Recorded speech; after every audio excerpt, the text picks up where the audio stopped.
Hello student, I am Amit. This is the third video of your chapter Direct and Inverse Variation, and in this video we are going to solve exercise 11.2. So here we have a question number 1. State in which cases do x and y vary inversely. आपके पास दो table है, आपको बताना है कि इन दो table में किस केस में आपकी x और y इन्वर्सली वैरी कर रही है। तो देखते हैं कैसे। यहाँ पे देखिए x की वैल्यू में इंक्रीमेंट हो रहा है, दिख रहा है आपको, बट y की वैल्यू डिक्रीज कर रही है। y की वैल्यू क्या कर रही है? डिक्रीज कर रही है। x की वैल्यू बढ़ रही है लेकिन y की वैल्यू क्या हो रही है? डिक्रीज कर रही है, दिख रहा होगा आपको। So we can say that x is increasing but y is decreasing. So in other word we can say that x is proportional to 1/y। x is proportional to 1/y। मतलब अगर x बढ़ेगा तो y घटेगा, अगर y बढ़ेगा तो x घटेगा, ठीक है। और in other word x proportional to 1/y we can say that x is very with y inversely. x is very with y inversely, okay, that is x and y very inversely. तो इस table के लिए x और y inversely very कर रहे हैं, आपने देखा। अब बी टेबल पे चलते हैं। बी टेबल में देखते हैं क्या हो रहा है। x की वैल्यू 72, y 1। x की वैल्यू डिक्रीज हुई, y की वैल्यू इंक्रीज हुई। x की वैल्यू इंक्रीज हुई, y की वैल्यू डिक्रीज हुई। फिर x की वैल्यू इंक्रीज हुई, y की वैल्यू डिक्रीज हुई। x की वैल्यू इंक्रीज हुई, y की वैल्यू डिक्रीज हुई। तो फर्स्ट केस में क्या हुआ कि फर्स्ट केस में आपका जो x है वो घटा, बट y क्या हो गया? बढ़ गया। तो फर्स्ट केस में तो यही हुआ कि x की वैल्यू घटी और y बढ़ गया। लेकिन उसके बाद के केसेस में देखें तो x की वैल्यू बढ़ रही है, y घट रहा है। तो जब ऐसा केस बनता है तो क्या होता है? इनवर्स वेरिएशन का रिलेशन आता है। इनवर्स वेरिएशन का रिलेशन आता है मींस हम ये कह सकते हैं कि x and y very inversely. इस टेबल के लिए भी, for this table x very with y inversely also. इस टेबल के लिए तो कर ही रही थी, साथ ही साथ इस टेबल के लिए भी x और y इनवर्सली वेरी कर रहे हैं, ठीक है।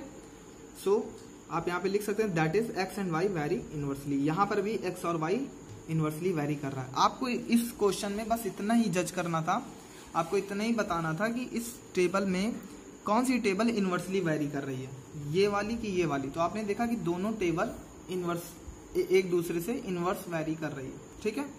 क्वेश्चन नंबर 2 पे चलते हैं।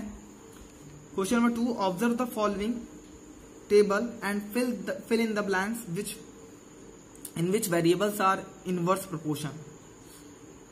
आपको टेबल गिवन है, दो टेबल गिवन है। यहाँ पे टेबल फर्स्ट है, इसमें आपको टेबल को ऑब्जर्व करना है और फिल करना है जो ब्लैंक्स हैं। इसको मैंने ABCD मान रखा है, इस ब्लैंक को फिल करना है, ठीक है। और इसमें दे रखा है कि जो वेरिएबल्स हैं एक दूसरे से इनवर्सली प्रोपोर्शनल में है। यहाँ देखिए वेरी इनवर्सली लिखा हुआ है, इनवर्स प्रोपोर्शनल में। तो इनवर्स का मतलब क्या हुआ कि x proportional with y inversely, मतलब x proportional with 1/y। x proportional 1/y। तो आपको पता है प्रोपोर्शनैलिटी का साइन हटता है तो कांस्टेंट k आता है, तो प्रोपोर्शनैलिटी का साइन हटेगा, कांस्टेंट k आ जाएगा। k की वैल्यू क्या हो जाएगी? y मल्टीप्लाई में होगा, तो we get k equal to x into Y. इसको इक्वेशन 1 कंसीडर करेंगे हम, तो k की वैल्यू निकाल लेंगे। अब देखिए k की वैल्यू किसके लिए निकाल सकते हैं? इन सब के लिए तो निकाल नहीं सकते क्योंकि हमारे पास कंप्लीट पेयर है ही नहीं। इसको यूज करेंगे और k की वैल्यू निकाल लेंगे। x 40 है, y 150 है, तो x 40 y 150 मल्टीप्लाई करेंगे, we will get 6000, we will get 6000, ठीक है। तो k की वैल्यू निकालेंगे। अब फ्रॉम फर्स्ट इक्वेशन को अगर हम यूज करें तो k equal to x Y, k equal to x Y, और y की वैल्यू क्या हो जाएगी? k upon X, k upon X. k की वैल्यू कितनी है? 6000 और x कितना है? 50। अगर हम इस वाले टेबल के लिए अप्लाई, इस वाले कॉलम के लिए अप्लाई करें तो x की वैल्यू 50 है, 50 पुट कर देंगे, सॉल्व करेंगे, वी गेट 120। तो a की वैल्यू आपकी 120 आ जाएगी। ये मतलब यहां पर हम 120 फिल करेंगे। सिमिलरली इसी तरीके से हम b की वैल्यू निकाल लेंगे। k equal to x y given ही है, तो b की वैल्यू क्या हो जाएगी? k equal to x y हमको गिवन है। यहाँ पे x की वैल्यू आपकी 60 है, y की जगह b पुट कर दीजिए, और k आपको पता है 6000, तो y की वैल्यू क्या हो जाएगी? k अपॉन एक्स, तो y equal to k upon X, और y की जगह b है k और x की जगह है 60, तो k 6000 divide by 60, 60 cancel 6000, we get 100, तो बी की वैल्यू आ जाएगी 100। इसी तरीके से आपको सी निकालना है सेम एफर्ट से और डी निकालना है, ठीक है। तो ये आप क्वेश्चन कर लेंगे। क्वेश्चन नंबर सेकंड का जो बी पार्ट है उसमें भी आपको सेम अप्रोच लगाना है जो हमने ए पार्ट में लगाया था, सेम अप्रोच लगेगा। तो आई थिंक सो आप कर लोगे ये क्वेश्चन, कुछ नया नहीं है, सेम टाइप का क्वेश्चन है, ठीक है। कुछ टफ होता तो मैं खुद करा देता। क्वेश्चन नंबर थर्ड आपके लिए होमवर्क होगा, ये भी आसान सा क्वेश्चन है, आप इसको कर सकते हो। क्वेश्चन नंबर थर्ड भी आपके लिए होमवर्क होगा। क्वेश्चन नंबर फोर्थ देखते हैं आप। 14 pipes of equal capacity can fill a tank in 6 days। 14 pipes को यूज किया गया है और सबकी कैपेसिटी सेम है। सबकी कैपेसिटी सेम का मतलब ये हुआ कि सबकी डायामीटर सेम है, ठीक है। तो 14 पाइप्स को यूज किया गया है और 14 पाइप्स को किसी टैंक को फिल करने के लिए 6 दिन लग रहे हैं। If the tank has to be filled in 4 days, अगर टैंक को 4 दिनों में भरना है तो find the number of extra pipe needed, ठीक है। क्वेश्चन समझिए, एक टैंक है जिसको 6 पाइप फिल कर रही हैं, अब कितने दिनों में फिल कर रही हैं ये, सॉरी 14 पाइप्स फिल कर रही हैं इनको 6 days में। कितने दिनों में? 6 days में। अगर हमको 4 days में फिल करना है तो हमको मानी बात है नंबर ऑफ पाइप्स को क्या करना पड़ेगा, बढ़ाना पड़ेगा, तभी तो ये 4 days में फिल होंगी। तो यहाँ पे कैसा रिलेशन है पाइप और डेज में, आप देखिए, अगर पाइप्स की वैल्यू बढ़ेगी तो नंबर ऑफ डेज कम हो जाएंगे और अगर नंबर ऑफ पाइप्स कम होगी तो नंबर ऑफ डेज बढ़ जाएंगे। तो कैसा रिलेशन है यहाँ पे? इनवर्स रिलेशन है। नंबर ऑफ पाइप्स और नंबर ऑफ डेज में कैसा रिलेशन है? इनवर्स रिलेशन है, क्योंकि अगर एक वैल्यू बढ़ रही है तो दूसरी वैल्यू घट रही है और अगर दूसरी वैल्यू बढ़ रही है तो पहली वैल्यू घट जा रही है, ठीक है। तो यहाँ इनवर्स रिलेशन है, ये हमको क्लियर हो गया। तो टेबल बनाते हैं। नंबर ऑफ पाइप 14 है, कब? जब आपका टैंक 6 दिनों में भर रहा है। अब आपको बताना है कि आप कितनी पाइप्स की जरूरत पड़ेगी जब आपको टैंक को 4 दिनों में भरना होगा, ठीक है। तो पाइप्स और डेज में कैसा रिलेशन है? इनवर्स रिलेशन है, आपने अभी देखा। तो P equal to K by days, तो K की वैल्यू क्या हो जाएगी? Pipes into days, pipe into days, ठीक है। इक्वेशन 1 हो गया ये। K की वैल्यू निकालनी है हमको, ये पेयर गिवन है 14 क्रॉस 6, 14 पाइप्स गिवन है और 6 डेज गिवन है। तो 14 पाइप्स और 6 डेज से हमने K की वैल्यू निकाल ली 84 फ्रॉम फर्स्ट। अब first equation K equal to pipe into days देती है। तो अब आपको पाइप्स निकालना है, डेज गिवन है, डेज आपको 4 गिवन है, पाइप्स पूछा है, तो पाइप्स निकल आएगी। सो X की वैल्यू कितनी आ जाएगी? 21। तो अगर आपको जिस टैंक को भरने में 6 दिन लग रहा था और कितने पाइप्स की जरूरत पड़ रही थी? 14 की। तो अगर उसी टैंक को अगर आपको 4 डेज में भरना है, फिल करना है, तो आपको 21 पाइप्स की जरूरत पड़ेगी। लेकिन क्वेश्चन में ये नहीं पूछा है आपसे क्वेश्चन में पूछा है find the number of extra pipe needed, कितनी एक्स्ट्रा पाइप की जरूरत पड़ेगी। तो 14 पाइप तो पहले से वर्क कर रही थी ना, और अब कितनी पाइप्स हो गई? 21। तो कितनी एक्स्ट्रा पाइप लगी? 7 पाइप्स लगी, ठीक है। तो आपको फिर लास्ट में ऐसे लिखना होगा, so number of extra pipe needed will be equal to 21 minus 14 equals to 7 to fill the same tank in 4 days, to fill the same tank in 4 days, ठीक है। इस तरीके से ये क्वेश्चन आप कर लोगे। क्वेश्चन और 5th देखते हैं। Bhavesh cycles to his school at an average speed of 12 kilometre per hour. Bhavesh अपने स्कूल को जाता है साइकिल से, और किस स्पीड से जाता है? 12 किलोमीटर पर आवर की स्पीड से। और जब वो इस स्पीड से जाता है तो इट टेक्स हिम 20 मिनट, तो उसे 20 मिनट लगते हैं टू रीच द स्कूल पहुंचने में। If he want to reach the school in 15 minute, अगर वो 15 मिनट में स्कूल पहुंचना चाहता है, what should be the his average speed, उसकी एवरेज स्पीड क्या होनी चाहिए? What should be his average speed, ये क्वेश्चन पूछा है। तो पहले तो क्वेश्चन करने से पहले सबसे पहले मैंने आपको बता रखा है कई बार कि आप पहले तो ये समझो कि जो 2 वेरिएबल्स आपको गिवन है वो डायरेक्टली रिलेट कर रहे हैं कि इनवर्सली रिलेट कर रहे हैं, ठीक है। डायरेक्टली रिलेट कर रहे हैं कि इनवर्सली रिलेट कर रहे हैं। तो यहाँ पे देखिए स्पीड और टाइम में कैसा रिलेशन है। फॉर अ गिवन डिस्टेंस, अगर हम गिवन डिस्टेंस की बात करें तो अगर हम स्पीड बढ़ा देंगे तो टाइम कम लगेगा, और अगर हम टाइम बढ़ा देंगे तो टाइम कम कर देंगे तो स्पीड ज्यादा होगी, ठीक है। तो सपोज करिए कि मान लीजिए सपोज आपको लखनऊ से दिल्ली जाना है, तो अगर आप फ्लाइट से जाते हो तो आपको 50 to 60 मिनट के अराउंड लगता है फ्लाइट से जाने पे। किसी प्रीमियम ट्रेन से जा रहे हो, मान लो शताब्दी से जाते हो, तो आपको 4 से 5 घंटे लगेंगे, और किसी ऑर्डिनरी ट्रेन से जा रहे हो तो आपको ये टाइम 7 से 8 घंटे लगेंगे, और सेम डिस्टेंस है। क्यों ऐसा लग रहा है? क्योंकि अलग अलग स्पीड है। आपको पता है कि प्लेन की स्पीड ऑन एन एवरेज 600 से 700 के अराउंड होती है किलोमीटर पर आवर, तो प्लेन की स्पीड ज्यादा है इसलिए उसको कम टाइम लग रहा है। प्रीमियम ट्रेन की स्पीड्स ज्यादा होती हैं as compare to ordinary train, तो इसलिए उनको कम टाइम लगता है as compare to ordinary train. तो स्पीड और टाइम में कैसा रिलेशन है? इनवर्सली रिलेशन है, कि अगर स्पीड बढ़ेगी तो टाइम कम लगेगा, और अगर टाइम ज्यादा लगेगा तो स्पीड कहीं ना कहीं कम होगी। तो इनके बीच में रिलेशन पता चलता है, क्वेश्चन आपका सॉल्व हो जाएगा। लेकिन यहाँ पे एक चीज आपको ये टेबल बना लीजिए, स्पीड 12 की थी तो उसको कितना टाइम लग रहा था? 20 मिनट। तो यहाँ पे यूनिट मस्ट बी सेम, यहाँ किलोमीटर पर आवर चल रहा है, यहाँ पे मिनट है, तो आपको सबसे पहले you have to convert this minute into hours. तो after converting 20 minute into hours we will get 1/3 hour. तो टाइम को अगर हम आवर्स में रखते हैं, क्योंकि यहाँ पे स्पीड किलोमीटर पर आवर में है, तो यहाँ टाइम कितना आ जाएगा? 1/3। सिमिलरली अब आपको उसको स्कूल 15 मिनट में पहुंचना है, और अगर हम 15 मिनट को आवर्स में बदलेंगे तो क्या हो जाएगा? 15 डिवाइड बाई 60 मतलब 1/4। तो यहाँ पे टाइम अब कितना लग रहा है? 1/4। अब उसकी स्पीड हम x कंसीडर करते हैं कि इस बार उसकी स्पीड x है, यही हमको निकालना है। तो speed is directly proportional to 1/टाइम, means speed is inversely proportional to time, दोनों चीजें एक ही हैं। तो स्पीड की वैल्यू क्या हो जाएगी? Speed equal to k, proportionality का साइन हटेगा, कांस्टेंट आएगा, divide by time.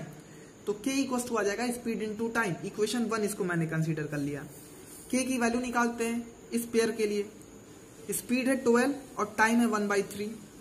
3 cancel 12 we get 4। k की वैल्यू आपको 4 मिल गई। फ्रॉम फर्स्ट अब इक्वेशन 1 का यूज करते हैं, तो k equal to speed into time है। k की वैल्यू आपको 4 मिल गई, अभी अभी आपने निकाला। स्पीड पूछा है कि क्या स्पीड होनी चाहिए जब उसको स्कूल 15 मिनट में पहुंचना हो। 15 मिनट का मतलब कितना हो गया? टाइम हो गया 1/4, ठीक है। तो x की वैल्यू कितनी हो जाएगी? 4 4 जा 16, 4 4 जा 16। So in order to reach the school in 15 metre his speed must be 16 kilometre per hour. अगर उसको 15 मिनट में स्कूल पहुंचना है तो उसकी स्पीड को 16 किलोमीटर पर आवर होना जरूरी है, ठीक है। 16 किलोमीटर पर आवर स्पीड होनी उसकी जरूरी है, तभी वो स्कूल अपने 15 मिनट में पहुंच पाएगा, ठीक है। तो इस तरीके से क्वेश्चन करेंगे। देखिए फिर से मैं बोल दूं, क्वेश्चन करने में प्रॉब्लम नहीं होती है इसके, आपके क्वेश्चन समझने में इसमें मेन है। अगर आप क्वेश्चन समझ ले जाते हो तो क्वेश्चन करना बहुत आसान है। सब में सेम प्रोसीजर अप्लाई हो रहा है, आप देख रहे होगे सारे क्वेश्चन में सेम प्रोसीजर अप्लाई होता है। तो पहले आप क्वेश्चन समझ लो कि डायरेक्ट का है कि इनवर्स का है। अगर आपने वो समझ लिया तो आपका क्वेश्चन हो जाएगा। एक क्वेश्चन और देखते हैं। देखिए क्वेश्चन है, a pulley revolve at a speed that is inversely proportional to its diameter. एक पुली रिवॉल्व कर रही है और उसकी जो स्पीड है वो inversely proportional to its diameter, यानी कि जितना बड़ा पुली होगा उतना ही उसकी स्पीड कम होगी, क्योंकि इनवर्स रिलेशन दिया, इसने खुद ही बोल दिया कि जितना बड़ा डायामीटर होगा स्पीड उतनी कम होगी, और जितना छोटा डायामीटर होगा पुली का उतनी ही स्पीड उसकी ज्यादा होगी। जितना छोटा डायामीटर होगा पुली का उतनी स्पीड उसकी ज्यादा होगी, ठीक है। तो a pulley with diameter 12 centimetre is belted with a pulley of diameter 8 centimetre. एक 12 सेंटीमीटर की पुली को बेल्ट कर दिया गया है एक 8 सेंटीमीटर की पुली के साथ। तो ये सिस्टम दिख रहा होगा, सिस्टम ऑफ पुली आपको दिख रहा होगा कि दो पुली को मैंने एक साथ बेल्ट आउट किया है। एक 12 सेंटीमीटर डाया की पुली है और एक 8 सेंटीमीटर डाया की पुली है, ठीक है। कह रहा है, और फिर उसके बाद बोल रहा है, if the smaller pulley is revolving at the speed of 96 RPM. जो छोटी वाली पुली है वो 96 आरपीएम की स्पीड से घूम रही है। आरपीएम का मतलब हो गया रेवोल्यूशन पर मिनट। एंगुलर स्पीड को रेवोल्यूशन पर मिनट में ही शो करते हैं। ये एंगुलर स्पीड होगी क्योंकि ये गोल गोल घूम रही है, तो ये एंगुलर स्पीड या इसको एंगुलर वेलोसिटी बोलते हैं। और जब आप स्ट्रेट पाथ पे मूव करते हैं तो उसको बोलते हैं लीनियर वेलोसिटी, ठीक है। ये लीनियर वेलोसिटी होती है, और जब आप गोल गोल घूम रहे होते हो तो उसको एंगुलर वेलोसिटी बोलते हैं। तो ये इसकी एंगुलर वेलोसिटी कितनी गिवन है? 96 आरपीएम, रेवोल्यूशन पर मिनट। आपसे पूछा कि बड़ी वाली पुली का स्पीड बताओ, बड़ी वाली पुली का स्पीड बताइए कि वो किस हिसाब से घूमेगी, ठीक है। तो देखिए हम फिर से टेबल का यूज करेंगे। टेबल आपको गिवन है डायमीटर सेंटीमीटर में और स्पीड आरपीएम में, स्पीड रेवोल्यूशन पर मिनट, डायमीटर सेंटीमीटर। 12 सेंटीमीटर की पुली का हमको स्पीड निकालना है, हमने इसको ब्लैंक कर रखा है। और 8 सेंटीमीटर वाली पुली का स्पीड हमको 96 आरपीएम दे रखा है। और आपको क्वेश्चन में ये दे रखा है कि डायमीटर और स्पीड में कैसा रिलेशन है, इनवर्स रिलेशन है। क्वेश्चन ने ये बात बता दी, ठीक है। तो diameter is directly proportional to 1 upon speed, और प्रोपोर्शनैलिटी साइन हटेगा तो कांस्टेंट के आएगा, तो k equal to distance into speed आ जाएगा, इक्वेशन फर्स्ट, ठीक है। फिर डिस्टेंस आपको, अब इस पेयर के लिए के की वैल्यू निकाल लीजिए। डिस्टेंस आप, डिस्टेंस क्या मतलब, सॉरी वो डायमीटर इंटू स्पीड है, सॉरी। तो डाया आपको कितना गिवन है 8 और स्पीड 96 आरपीएम, तो 8 into 96 we get 768, we get 768, ये के की वैल्यू आ गई। अब सब जैसे प्रोसीजर हर क्वेश्चन में सेम होता है वैसे करेंगे। From first K equal to DS, diameter into speed. अब हमको डायमीटर हमको गिवन है, स्पीड निकालनी है, और के आप निकाल चुके हो 768, और डायमीटर 12 सेंटीमीटर है, और स्पीड आपको से पूछा है स्पीड ऑफ लार्जर पुली, क्योंकि लार्जर पुली का स्पीड होगा, क्योंकि ये लार्जर पुली का डायमीटर यूज किया है मैंने। तो 12 cancel, 768 we get 64, we get 64। तो 64 आरपीएम आपकी स्पीड आ जाएगी, 64 आरपीएम बड़े वाले पुली की स्पीड आएगी। यानी जो बड़ा वाला पुली होगा वो 64 रेवोल्यूशन पर मिनट की स्पीड से घूम रहा होगा।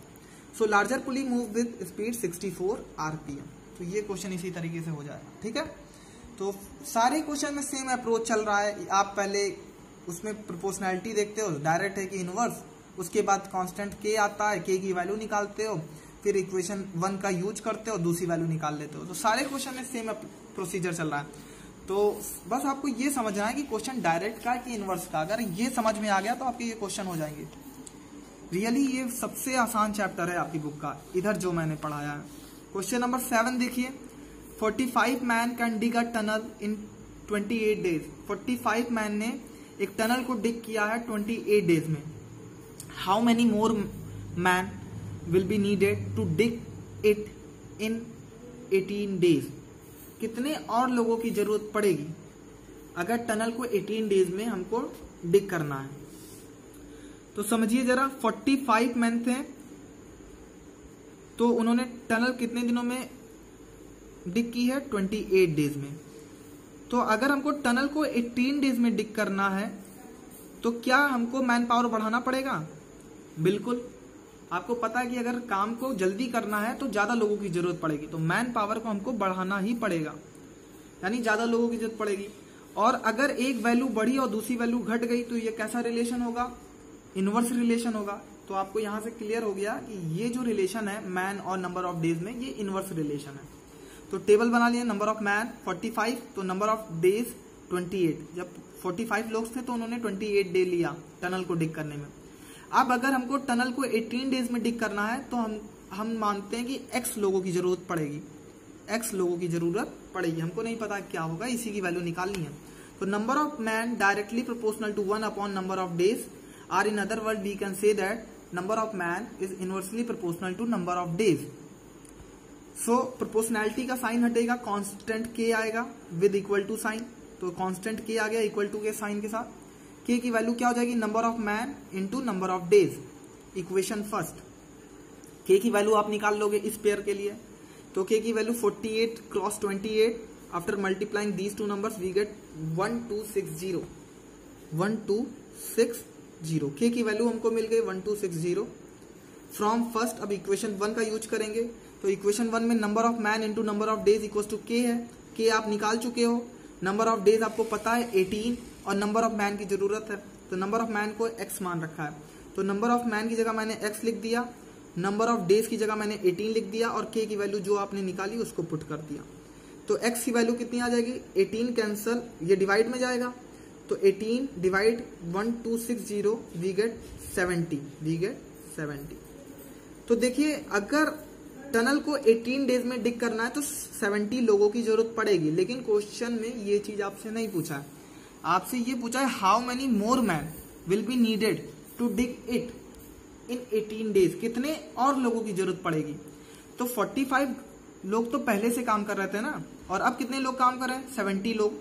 तो कितने और लोग आए टनल को 18 डेज में कंप्लीट करने के लिए, डिग करने के लिए मतलब।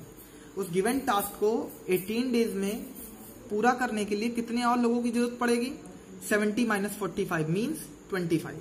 ठीक है, तो लास्ट में आप आंसर ऐसे करोगे, so 75 - 45 equal to 25 more man will needed to dig tunnel in 18 days, to dig tunnel in 18 days. तो ये क्वेश्चन आपका ऐसे हो जाएगा। तो आज की वीडियो में हम इतने ही क्वेश्चन करते हैं। In the next video we will solve question number 8 and onward question of this exercise. Okay, thank you.